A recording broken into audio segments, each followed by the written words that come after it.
Welcome है आप सबका हमारे आज के सेशन में। जानिए किताबें क्या कहती हैं, जिसमें कि हम बात करते हैं एक बुक के बारे में, उस बुक की समरी के बारे में कि राइटर ने उस बुक में क्या लिखा हुआ है।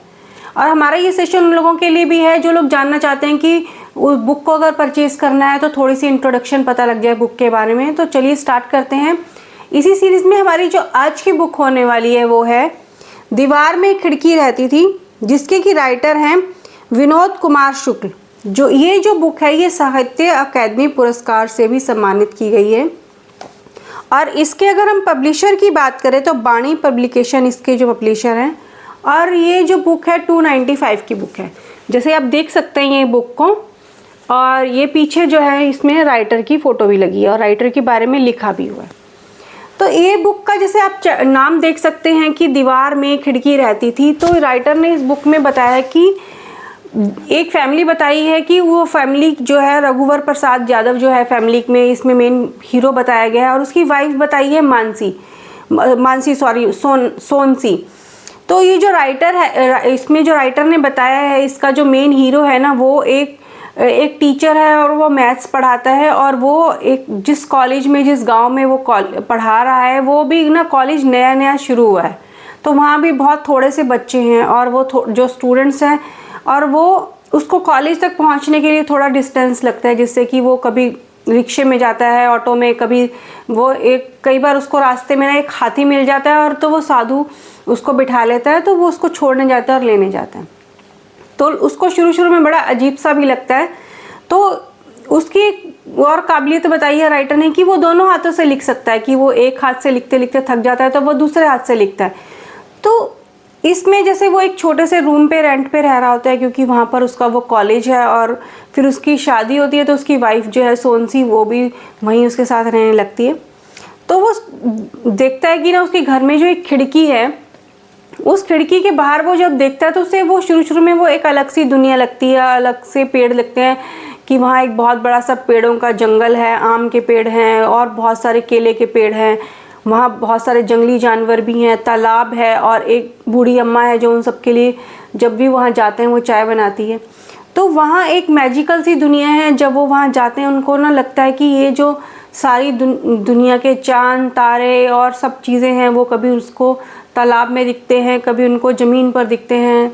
तो वो वहाँ जाकर जो है ना वो वहाँ नहाने के लिए भी जाते हैं, क्योंकि वहाँ वो तालाब है, कपड़े सुखाने भी जाते हैं, वो खिड़की के वहाँ जाते हैं, उस पार जाते हैं। तो वहाँ पर जो राइटर ने बताया कि एक अलग सी जो दुनिया है, वो वहाँ एक कमरे में रहते हैं और वहाँ पर वो किसी को नहीं पता कि उनके घर में एक खिड़की के पास जो है वो अलग सी एक अलग सा सिचुएशन है। ये वहाँ जाते हैं, वहाँ कभी रात में भी सोकर आते हैं, कभी दिन में भी जाते हैं। तो यही एक सिलसिला चलता रहता है। तो राइटर ने वो जो वहाँ आने जाने का जो डिटेल से बताया, बहुत अच्छे से डिस्क्राइब किया हुआ है। तो इन बिटवीन जो राइटर, इसका जो हीरो है, उसको कॉलेज तक पहुंचने के लिए ना एक साइकिल मिल जाती है कहीं ना कहीं से, वो उसके कॉलेज में ही पड़ी होती है। तो बीच बीच में वो ना साइकिल पर उस पर भी कॉलेज जाता है। तो उसी सिचुएशन में ना जब साधु को लगता है, क्योंकि उन तीनों का एक बॉन्ड बन चुका होता है, एक हाथी का, साधु का और इसको छोड़ने जाने का और लेने जाने का। तो साधु फिर भी अगर वो साइकिल पर भी जाता है ना तो तब भी उसके साथ आता जाता है कि चलो ये साइकिल जब नहीं होगी तो मैं इसको छोड़ने जाऊँगा। तो कहीं एक बार वो साधु को कहीं जाना होता है तो उसको लगता है कि मैं शायद इसके पास छोड़ के जा सकता हूँ अपने हाथी को। तो उसको लगता है कि जो हीरो है कि ये मेरी अब रिस्पॉन्सिबिलिटी है साधु को रखना। अगर रघुवर प्रसाद को लगता है तो उसका बहुत अच्छे से ख्याल रखते हैं, उसके खाने का, नहलाने का, वो और उसकी वाइफ अच्छे से ख्याल रखते हैं। तो वही एक नॉर्मल सा रूटीन बताया हुआ है लाइफ में कि वो उसकी जो सास ससुर हैं वो भी आते हैं, वो भी सोनसी को जो है वहाँ सेट होने के लिए हेल्प करते हैं, वो भी उस दुनिया को देखते हैं वो कैसी दुनिया है। और उसमें हीरो का भाई है एक छोटू, उसको भी वहाँ बहुत अच्छा लगता है, वो हाथी पर भी घूमता है। और इस जो बुक में जो राइटर ने लिखा है और बहुत छोटी छोटी सी बातें हो रही होती हैं जो उनके आसपास हो रही होती हैं और उनको वो बहुत अच्छे से डिटेल से बताया हुआ है। तो अगर आप चाहते हैं कि एक हिंदी में कोई एक नावल पढ़ा जाए, बहुत लंबा नावल ना हो, जिसको कि पढ़ा जाए और थोड़ा सा इंटरेस्टिंग हो, जिसमें कि थोड़ा सा अलग सी दुनिया के बारे में बताया गया हो, अलग सी फीलिंग के बारे में बताया गया हो, तो डेफिनेटली आप ये बुक पढ़ सकते हैं। एक गांव का माहौल बताया गया है इसमें, बहुत अच्छे से राइटर ने लिखा है। लिखने में जो लैंग्वेज यूज़ की गई है, जो राइटर ने लाइंस यूज़ की हैं वो बहुत अच्छी हैं, नॉर्मल भाषा में बोलने वाली जो लाइंस हैं। तो इसका जो लिंक है वो मैं डिस्क्रिप्शन में डाल दूँगी।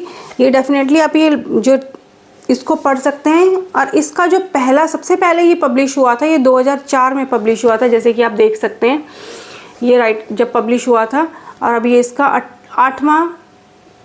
आठवां इसका जो है इसका पब्लिश हुआ है, ये मतलब 8वीं बार पब्लिश हुआ है।